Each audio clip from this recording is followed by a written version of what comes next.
కృష్ణపరిచే సంఘీయులందరికీ ఈ ఆత్మీయ సమారాధనకు విచ్చేసిన నా ఆత్మీయులందరికీ కూడా హృదయపూర్వక నమస్కారాలు తెలియజేసుకుంటున్నాను.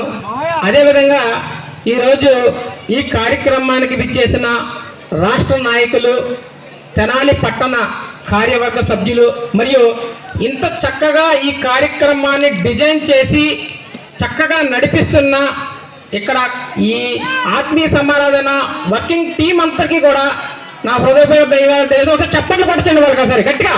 ఎందుకంటే అసలు మన ఇంతమంది ఇక్కడ సమావేశం అవడానికి కారణం ఈరోజు వీళ్ళు తీసుకున్న శ్రమే. అంతేకాకుండా నేను ఇక్కడ గమనించాను ఏంటంటే, ఎక్కడికి వెళ్ళినా మనం వచ్చి తిని వెళ్ళిపోవడం తప్ప మనల్ని గుర్తించే వాళ్ళు తక్కువగా కనపడుతుంటారు. కానీ అక్కడ చూస్తున్నారండి, ప్రతి ఒక్కరిని పేరు పెట్టి మరి ఆహ్వానిస్తున్నారు. చాలా ఎక్సలెంట్గా అనిపించింది. ఒకసారి చెప్పండి కూడా చాలు. మన ఈ ఆర్గనైజింగ్ టీం అండి, నిజంగా ఆయన నన్ను అక్కడ చూశారు, రాధాకృష్ణ గారు అని చెప్పేసి నన్ను ఆహ్వానం పలికారు. ప్రతి వ్యక్తిని కూడా హృదయపూర్వకంగా ఆహ్వానిస్తున్నారు. అది ఈ ఆత్మీయ సమ్మేళనంలో ఒక గొప్ప విషయం నాకు అనిపించింది. ఇంకొక విషయం ఏంటంటే, ఇక్కడ సార్ చెప్పాడు ఏంటంటే ఆత్మీయ సమారాధనకు రమ్మంటే జనాలు ఆలోచిస్తున్నారని. ఆలోచించవలసిన విషయం కాదు, మీరందరినీ కూడా వాళ్ళని ఆలోచింప చేయాలి. ఎందుకంటే ఇక్కడికి రావడం వల్ల ప్లస్ పాయింట్ ఎవరికంటే మీకే. ఎందుకంటే ఇక్కడ ఇందాక చెప్పారు సారు, ఒక ఆయన పోలీస్ ఆఫీసర్గా ఉన్నారని, లాయర్లు ఉన్నారు, జడ్జీలు ఉన్నారు, తర్వాత ఇంజనీర్లు ఉన్నారు, సాఫ్ట్వేర్ ఉద్యోగస్తులు, కుర్రవాళ్ళు కూర్చొని మాట్లాడకుండా అలాంటి సాఫ్ట్వేర్ ఉద్యోగస్తులు ఉన్నారు, పెద్ద పెద్ద సీనియర్ నాయకులు ఉన్నారండి. ఇలాంటి వాళ్ళని కలిసి వాళ్ళ ఆశీర్వచనం తీసుకునే శుభతరుణం ఏదన్నా ఉందంటే మనకి ఇదే. ఇలాంటి ఆత్మీయ సమ్మేళనము మరియు వన సమారాధన కార్యక్రమాల్లో మాత్రమే జరుగుతాయి. పెళ్లి చూపులు చేసుకోవచ్చు. ఇంకా మనకు ఉన్న చుట్టరికాల మధ్య ఏదన్నా చిన్న చిన్న ఇగోలు ఉంటే ఆ ఇగోలు పోగొట్టుకునే సమావేశం ఏదన్నా ఉందంటే ఇలాంటి కార్యక్రమం. ఇలాంటి కార్యక్రమాలకి రావడానికి మన వస్తువు ఒక నలుగురిని తీసుకురావాలి. అంతేగాని వాళ్ళు చెప్పారులే, వాళ్ళే చూసుకుంటారులే, వాళ్ళే పిలుస్తారులే అలాగ అనుకోకూడదు. ప్రతి వ్యక్తి బాధ్యత తీసుకుంటే 1 4 అవుతుంది, 4 10 అవుతుంది. మొత్తం తెనాలి సంఘం అంతా కూడా ఈరోజు ఇక్కడ ఫామ్ అయ్యేది.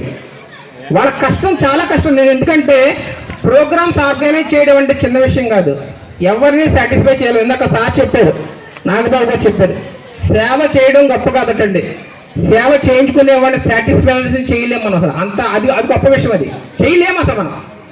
అలాగా ఇక్కడ వాళ్ళు చేస్తున్నారు, కానీ వాళ్ళు అంత సాటిస్ఫాక్షన్ చేసేలా మనం చేస్తున్నా ఎక్కడొకక్కడ చిన్న లోపల పట్టుకుంటాం మనం. అవన్నీ మర్చిపోయి నెక్స్ట్ ఇయర్ జరిగే తెనాలి ఆత్మీయ సమ్మేళనం అని, వన సమారాధన కార్యక్రమం అని, ఏదైనా సరే నాది బాధ్యత అని మీరు ఇండివిజువల్గా అనుకుంటే మన సంఘం అంతా ఐక్యంగా ఉండి ఇక్కడ అసలు ఖాళీ అనేది కనపడకూడదండి. అలా చేయదగ్గది ఒక ఆర్గనైజరు, ఒక కావేటి మన వేణు గారు, లేకపోతే ఇంకా కనపడతారు చాలా మంది, వాళ్ళు కాదు సార్. నేను కూడా ఇందులో ఒక భాగస్వామిని అయ్యాను అనుకుంటే ఖచ్చితంగా ఇక్కడ అనేది ఒక ఉప్పిన జరుగుతుంది. ఒక చిన్న ఎగ్జాంపుల్ చెప్తున్నాను. మనం కోటప్పకొండ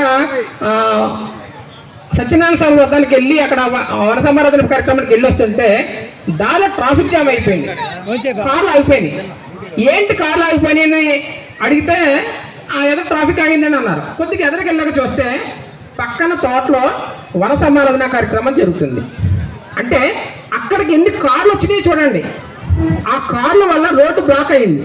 అంటే అప్పుడు నేను ఎవరు జరుగుతుందా, ఏ క్యాస్ట్ అని చూశాను.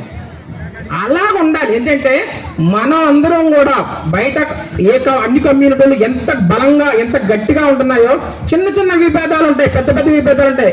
పెద్ద విభేదాలు చిన్న విభేదాలుగా చూసుకోవాలి, చిన్న విభేదాలు అసలు విభేదంగా చూసుకోకుండా ఉంటే మనందరం కూడా ఐక్యంగా ఉంటే రోడ్డు బ్లాక్ అవుద్ది. మన బలం అనేది ఖచ్చితంగా రాష్ట్ర నాయకుల పైన ఉన్న సీనియర్ అధ్యక్షులు, ఇంకా మనకి ఉంటారు రాజకీయ నాయకులు అందరికీ తెలుస్తుంది మన సంఘంలో ఏం కావాలన్నా. ఓహో, ఈ సంఘం ఎంత గట్టిది కదా అని చెప్పి వాళ్ళకు కూడా తెలియజేస్తారు. అలాగ ఉండాలి మనం. ఆ విధంగా ఈసారి నెక్స్ట్ వచ్చే ప్రతి ఒక్కరు బాధ్యత తీసుకోవాలని అనుకుంటున్నాను. తర్వాత తెనాలి